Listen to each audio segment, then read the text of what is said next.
What about the threats of new discoveries in drugs, threat to liberty? Well, again, here you have great potentialities, I would say.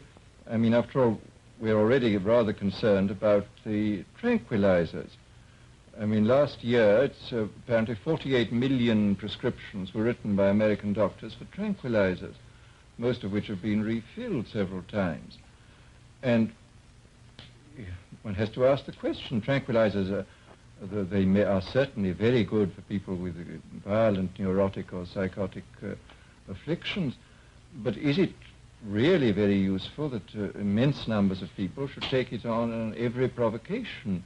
I mean, there are situations where it's very good for us to be non-tranquil, to have a certain amount of tenseness and concern, and to have something which you can always rely on to create a kind of complacency, I think may be very dangerous. I think there can be an over-tranquilization. I think what is so interesting now is that for the first time in history, pharmacology is providing drugs which are capable of producing great changes in the state of mind without causing serious physiological damage or causing addiction.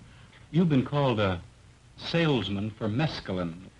Well, this is a very strange drug, of course. The peyote is this cactus which grows in northern Mexico and Texas and has been used from time immemorial by the Indians of the Southwest. And incidentally, it's come up into Canada now, the use of it. It's become a kind of symbol of cultural nationalism among the Indians. And there's even a Christian version of the peyote religion called the Native American Church, which is spreading up north.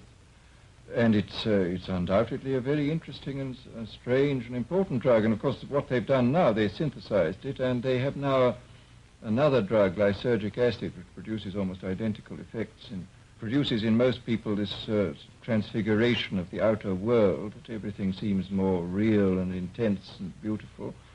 And with people who are good visualizers, it produces visionary experiences with the eyes closed. And then it also, I mean, the Indians seem to take it for two reasons, partly to get into this visionary world, and partly to get this sense of solidarity with the other members of the religion, and with the solidarity with the world in general. It produces what may be called a kind of pre-mystical or even a mystical experience. Do you advocate it, as I understand you have, as a sort of substitute for alcohol, as a means for escape? Well, no, not as in its present form, but I mean, I think probably, again, this we can look forward to. I would think that probably within 50 years, pharmacology will have discovered a much more satisfactory substitute for alcohol. I mean, to start with, alcohol is quite incompatible with the automobile. What we need is a drug which won't stimulate people to rush out and drive their cars at 60 miles an hour. I mean, anyhow, the mescaline doesn't do this because you want to sit still. But it's in its present form, it certainly couldn't be used as a generalized permitted drug. I mean, every society has had to have permitted drugs.